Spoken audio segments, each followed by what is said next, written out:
Hello students, today in this video we are going to listen Marathi translation of the 12th standard poem Inch Cup or Inch Cape Rock.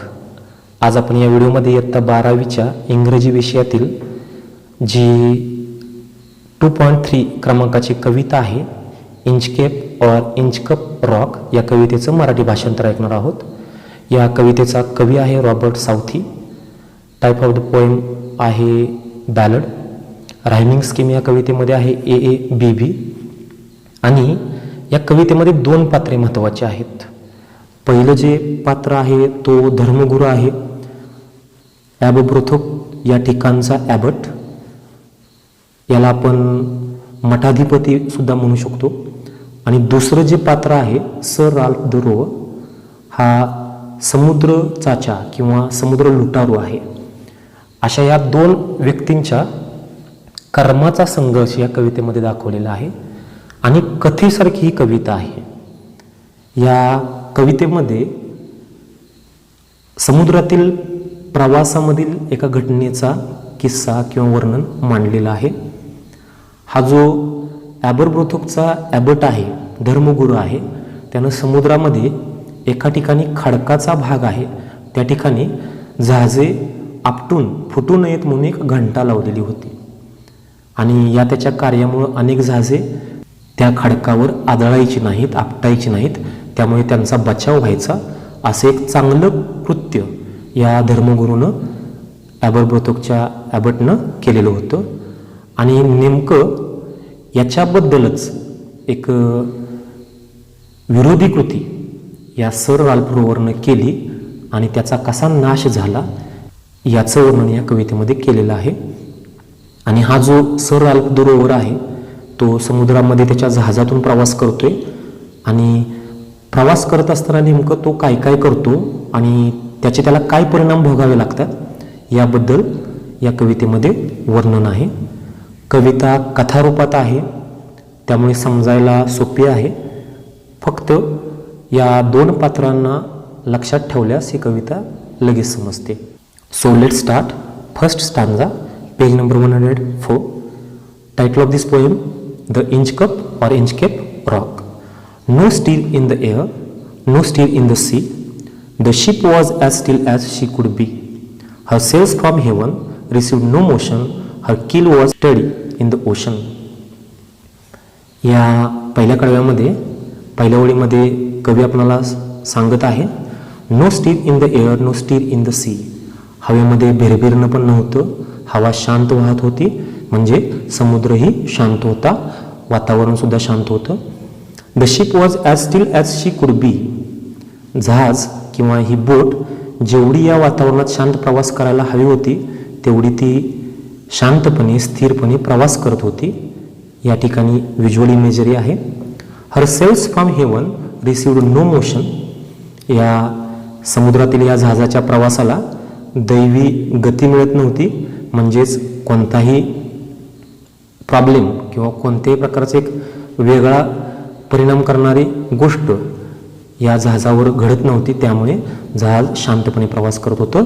Her keel was steady in the ocean. आणि जहाजाचा जो कणा आहे किल हा सुद्धा समुद्राच्या त्या पाण्यावर स्थिरपणे शांतपणे जहाजाला पुढे नेत होता, म्हणजे हे जहाज अतिशय शांतपणे प्रवास करत होतं.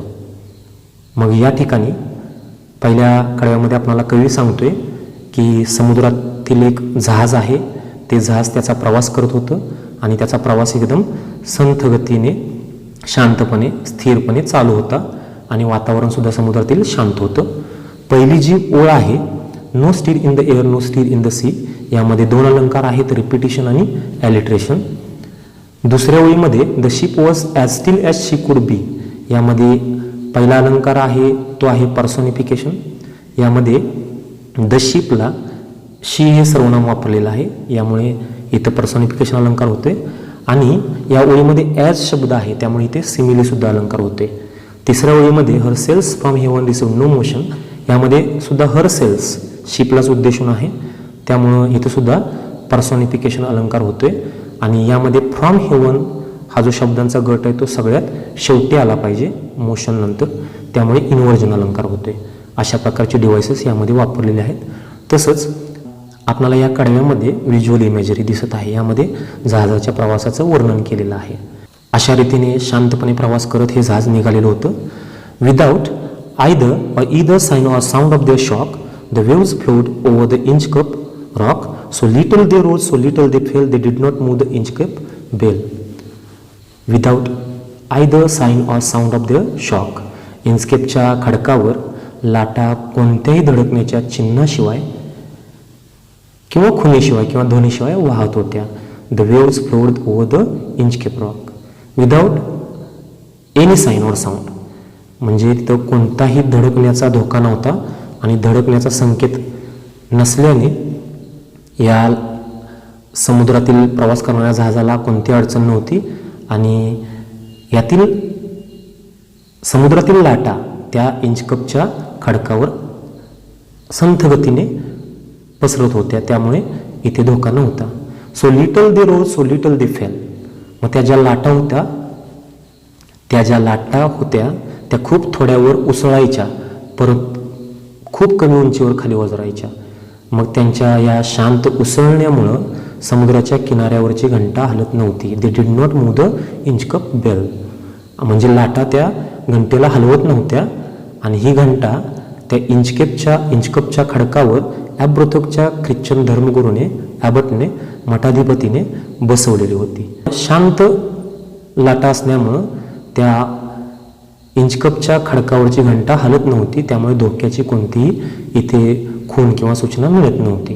त्यामुळे जहाजाचा प्रवास सुरक्षितपणे चालू होता. मग यामध्ये आता ही घंटा नेमकी कोणी बसवली होती याबद्दल पुढच्या कडव्यामध्ये माहिती आहे. The abbot of Aberbrothok had placed that bell on the Inchcape rock.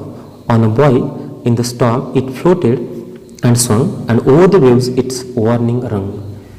मग जो मठाधिपती होता ॲबरब्रोथोकचा, ख्रिश्चन धर्मियांचा तो धर्मगुरू, he had placed that bell on the Inchcape rock. त्या मठाधिपतीने ती घंटा त्या इंचकपच्या खडकावर बसवलेली होती.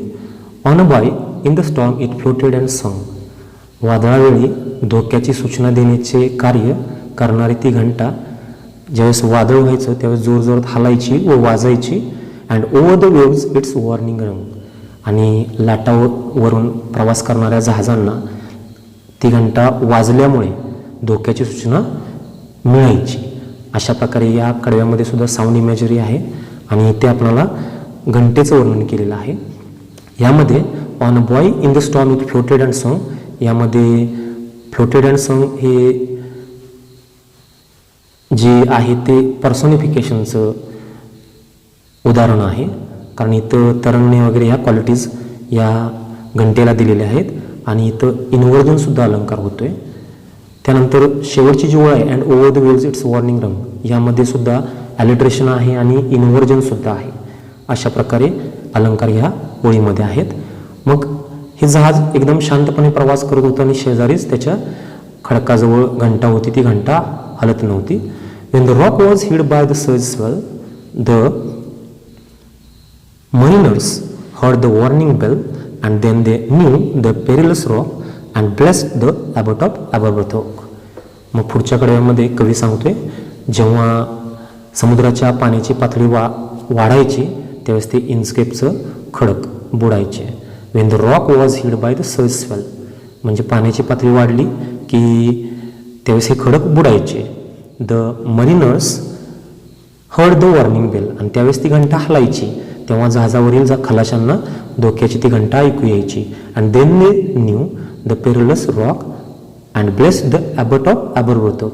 आणि या धोक्याच्या इशाऱ्यामुळे जहाजातील खलाशांना त्या ठिकाणी पाणी नव्हे तर खडक हे कळायचे आणि यामुळे त्यांचं जहाज वाचायचे आणि ते वाचल्याने ते ॲब्रोथोकच्या त्या ख्रिश्चन धर्मगुरूचे मठाधिपतीचे ते सर्व खलाशी आभार मानायचे किंवा त्याला शुभ आशीर्वाद द्यायचे की या घंटेमुळे आम्ही वाचत आहोत आणि या घंटेमुळे आम्हाला कळते की समुद्रात या ठिकाणी खडक आहे.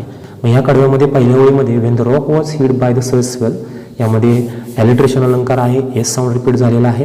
आणि नंतर तिसऱ्या ओळीमध्ये then then knew the perilous rock यामध्ये सुद्धा ॲलिट्रेशन अलंकार आहे. त्यानंतर next stanza, the sun in heaven was shining gay, all things were joyful on that day, the sea birds screamed as they wheeled round and there were joyance in their sound. मग या कडव्यामध्ये माहिती मिळते the sun in heaven was shining gay. त्या दिवशीसुद्धा ते ज्यावेळेस जहाज प्रवास करत होतं त्यावेळी सूर्य तेजस्वीपणे तळपत होता, म्हणजेच सगळीकडे सकाळचं लख होऊन पडलेलं होतं, शायनिंग गे.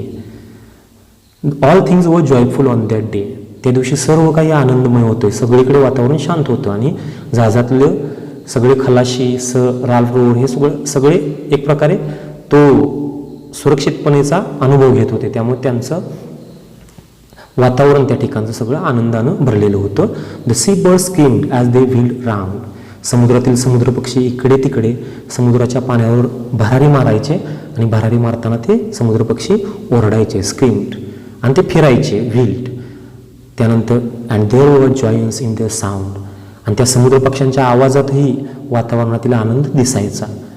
अशा प्रकारे समुद्रातील हे वातावरण आनंदी होतं आणि समुद्र पक्षीसुद्धा तो आनंद एन्जॉय करत होते. मग या कडव्यामध्ये the sun in heaven was shining gay यामध्ये ट्रान्सफर्ड एपिथेट आहे. यामध्ये शायनिंग हे ॲडजेक्टिव्ह एक प्रकारे वेगळ्या शब्दाचं वेगळ्या नाऊनला वापरलेलं आहे. All things were joyful on that day. सगळ्या निर्जीव वस्तू जॉयफुल केलेल्या आहेत, इथं पर्सनिफिकेशन अलंकार होतोय. आणि स्क्रीम्ड, व्हील्ड, राऊंड यामध्ये ड साऊंड एंडला रिपीट होतोय, इथं कन्सोनन्स अलंकार होतोय. त्यानंतर मग हे जहाज आनंदानं समुद्रात प्रवास करत होतं. नेक्स्ट कडव्यामध्ये कवी काय म्हणतोय पाहूया. The buoy of the Inchcape bell was seen a dark speck on the ocean green. Sir Ralph the Rover walked his deck and he fixed his eye on the dark speck. मग तेवढ्यात काहीतरी घटना घडली. The buoy of the Inchcape bell was seen. तेवढ्यात त्या समुद्रात जहाज घेऊन या प्रवास करणाऱ्या लुटारू समुद्रचाच्या हा जो सर राल्फ द रोवर आहे याला या हिरव्या समुद्रात ओशन ग्रीनमध्ये त्याला डार्कर स्केप दिसला, एक काहीतरी ठिपका दिसला. त्याला समुद्रात दूरवरून इन्स्केप या खडकावर या ठिकाणी असलेली ती घंटा दिसली. आणि ती घंटा त्याला कशी दिसली? अ डार्क स्पेक, एका काळ्या लहान ठिपक्याप्रमाणे दिसली. सर राल्फ द रोवर याचा इथं उल्लेख झालेला आहे बघा. ही वॉक्ड हिज डेक.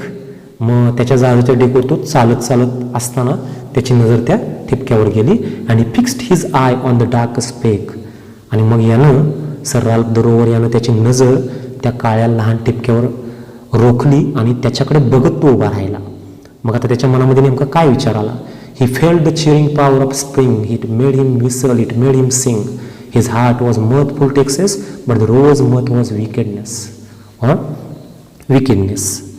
मग या ठिकाणी सर राल्फ द रोवर सुद्धा आनंदीच होता, पण त्याचा आनंद कोणत्या प्रकारचा आहे बघा. He felt the cheering power of spring. वसंत ऋतूचा उत्साह व आनंद तो अनुभवत होता. It made him whistle. यामुळे तो जहाजावर शिळ घालत होता. It made him sing. तो गाणंही म्हणत होता. त्याला खूप मजा वाटत होती. His heart was mirthful to excess. आणि अशा प्रकारे तो खूप आनंदी होता. But the rover's mirth was wickedness. पण त्याचा आनंद चांगला नव्हता, विध्वंसक भावनेचा होता, कारण तो लुटारू आहे. म्हणजे त्याचा जो आनंद आहे तो समुद्र चाच्याचा, लुटारूचा, खलनायकाचा, दुष्टपणाचा, अधमपणाचा होता. आणि अशा प्रकारे एक एविल और एक आपण म्हणू शकतो पापी माणसाचा एक आनंद तो इथं अनुभवत होता. या कडव्यामध्ये दुसऱ्या ओळीमध्ये it made him whistle, it made him Singh. यामध्ये इट मेड हिम इथं रिपिटेशन आहे. आणि विसल हा शब्द ध्वनीचा उच्चार करतो मग ओनोमॅटोपोइया अलंकार होतोय. His heart was mirthful to excess. यामध्ये mirthful टू एक्सेस यामध्ये सिनिक हा अलंकार होतोय. पुढच्या कडव्यामध्ये माहिती मिळते आता सर राल्फ द रोवर आनंदी झालाय. His eyes was on the Inchcape float. Quoth he, my men, put out the boat and row me to the Inchcape Rock, and I will plague, or I shall plague the abbot of Aberbrothock. मग आता त्याची नजर कुठे पडली? His I was on the Inchcape float. त्याची नजर त्या इंचकेपच्या खडकावरील तरंगणाऱ्या घंटेवर होती. कोथ ही, said he.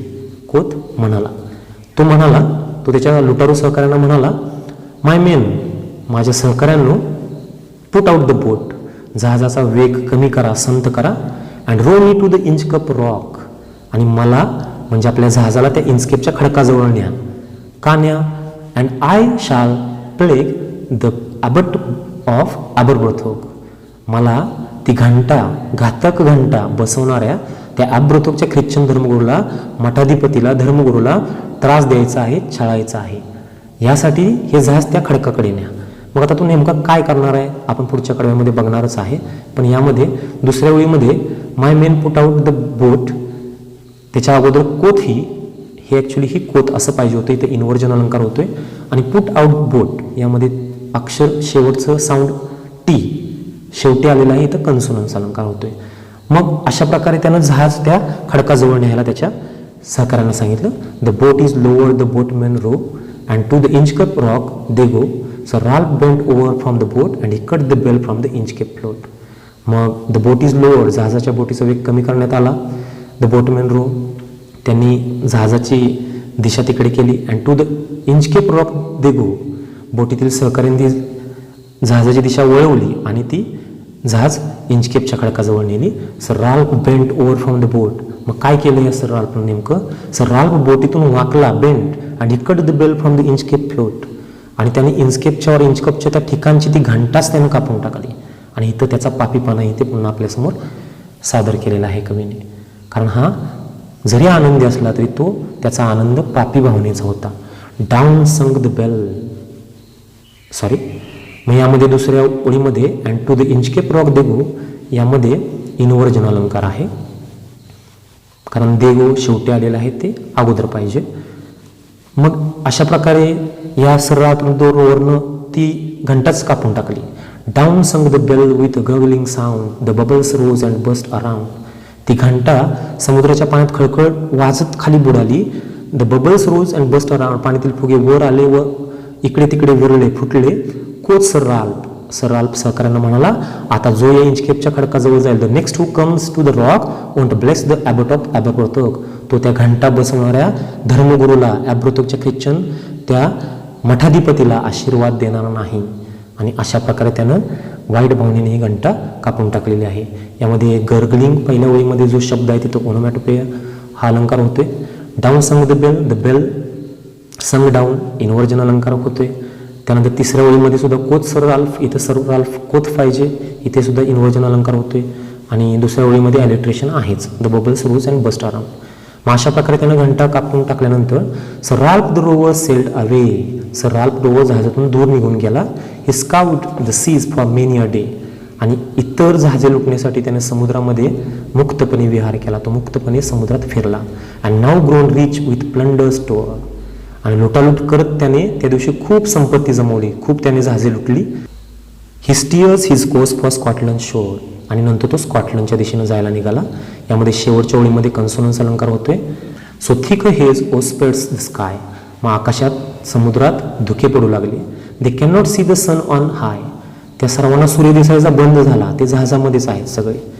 The wind हॅथ blown अ गेल ऑल डे, दिवसभर वादळाचं वातावरण तयार झालं होतं आणि वारा जोरजोरात वाहत होता. At evening it hath died away, आणि संध्याकाळी मात्र हा वारा थांबला. या कडव्यामध्ये व्हिज्युअल इमेजरी आहे पहिल्या दोन ओळीमध्ये. Sun haze o'erspread the sky, they cannot see sun on high, यात व्हिज्युअल इमेजरी आहे. अशा प्रकारे त्यांनी सर राल्फ रोवरनं त्याचं जहाज पुन्हा स्कॉटलंडच्या दिशेने नेलं. सगळी समुद्रातील जहाजं लुटली, भरपूर संपत्ती जमवली, आणि आता तो स्कॉटलंडच्या दिशेने जायला निघालाय. आणि तेवढ्यात वातावरण बदलायला लागलं, आकाशात धुके पडायला लागले, सूर्य दिसायचा बंद झाला, वादळाचं वातावरण तयार व्हायला लागलं, वारा व्हायला लागला, आणि संध्याकाळी मात्र वारा थांबला. On the deck the Rover takes his stand, Sir Ralph Rover जहाजाच्या डेकवर फिरत होता. So dark it is they see no land, आणि अंधारामुळे जमीन किंवा किनारा कुठेही आता दिसत नव्हता. Quoth Sir Ralph it will be lighter soon for there is a dawn of the rising moon. मग सर राल्फ इथं सहकार्यांना म्हणाला, अंधारा नाहीसा होईल, it will be lighter soon dawn of the rising moon, चंद्र उगवेल व त्यामुळे थोडंफार आपल्याला दिसेल. मग या ठिकाणी पहिल्या ओळीमध्ये इन्व्हर्जन अलंकार होतोय. The Rover takes his stand on the deck, यामध्ये इन्व्हर्जन अलंकार होतोय. आणि शेवटच्या ओळीमध्ये डॉन आणि रायझिंग मूनची एक प्रकारे कंपॅरिझन आहे, इथं मेटाफोर अलंकार होतोय. मग अशा प्रकारे अंधार पडल्यामुळे आता ह्यांना दिसायचं बंद झालं. Canst hear said one the breakers Rover, एका सहकारी खलाशाने विचारले की तुम्ही ऐकू शकताय का, ऐकू येत नाही काय, लाटांचा गडगडाट काहीतरी मला ऐकू येतोय, तुम्ही ऐकताय का, कुणाला लाटांच्या किनाऱ्यावर आदळण्याचा आवाज येतोय का, त्याने विचारलं. आणि त्यानं पुढं म्हणला, for me things we should be near the shore, तो म्हणतोय कारण मला वाटते आपण किनाऱ्याजवळ आहोत. Now where we are I cannot tell but I wish I could hear the Inchcape bell or Inchcape bell. पण आता आपण कोठे आहोत मी सांगू शकत नाही, तो म्हणतोय, पण माझी इच्छा आहे मला ती इंचकपची घंटा, तिचा आवाज ऐकू यावा, तिचा नाद ऐकू यावा, तिचा तो खणखणाट ऐकू यावा, जेणेकरून आपण सुरक्षित आहोत हे समजावं. हे ते या खलाशाने एक धोक्याचा इशारा सर्वांना दिलेला आहे. आणि या कडव्यामध्ये पहिल्या ओळीमध्ये रोअर हा शब्द आहे, हा ओनोमॅटोपिया हा अलंकार व्यक्त करत आहे. They hear no sound, the swell is strong. मग त्यांना कशाचाच आवाज ऐकू आला नाही. The swell is strong. मग ते वारा किंवा वादळ जरी कमी झालं असलं तरी ऐकू आवाज आला नाही, कारण पाण्याचा जो लाटांचा जो एक प्रकारचा फोर्स होता तो स्ट्रॉंग होता. Though the wind hath fallen they drift along. मग जरी वारा किंवा वादळ कमी झालं असलं तरी सुद्धा समुद्रातील भरती किंवा पाण्याची पातळी लाटांची खूप वाढलेली होती, त्यामुळे त्यांचं जहाज भरकटत होतं.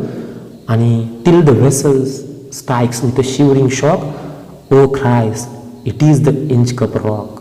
आणि एवढ्यात काहीतरी घडलं, तेवढ्यात त्यांचे जहाज कशाला तरी जोरात धडकले. थरकाप उडवणारा धक्का त्यांनी अनुभवला. कोणीतरी जोरात ओरडला, अरे देवा, हा तरी इंचकेपचाच खडक आहे. म्हणजे त्यांचं जहाज जोरात खडकावर आपटलेलं होतं. Sir Ralph the Rover tore his hair. आणि मृत्यू समोर दिसल्यामुळं सर्राफ रोवर याला इथं असहाय्य वाटू लागलं. आणि मग या अगोदरच्या कडव्यामध्ये ओ ख्राइस्ट इथं ॲपोस्ट्रोफी अलंकार होतोय, कारण एक्सक्लेमेशन आहे. आणि मग राल्फ रोवर हा जो समुद्र लुटारो आहे त्याला मात्र आता असहाय्य वाटू लागलं. त्याला मृत्यू समोर दिसला. ही कस्ट हिमसेल्फ इन हिज डिस्पेअर. तो निराश झाला, त्याने स्वतःला शिव्या शाप दिले. The waves rush in every side. लाटा सगळीकडून जहाजामध्ये शिरू लागल्या. जहाज फुटले होते, सर्व बाजूनी लाटा जहाजात शिरायला लागल्या. The ship is sinking beneath the tide. आणि त्या उंच उसळणाऱ्या लाटांखाली त्यांचं जहाज बुडायला लागलं. But even in his dying fear one dreadful sound could the Rover hear. मरण्याच्या या भीतीत सुद्धा सर्राफ रोवरला एकच आवाज ऐकू येत होता, one dreadful sound could rover the hear. एक महाभयंकर ध्वनी त्याला ऐकू येत होता. A sound as if with the Inchcape bell the devil below was ringing his knell. अशा प्रकारे जणू काही इंचकेप खडकावरची ती घंटा समुद्राच्या तळातून सैतान जसा की यम त्याचा मृत्यू होतोय हे सुचवण्यासाठी त्याच्या मृत्यूची घंटा सर राल्फ रोवरच्या मृत्यूची घंटा वाजत होता.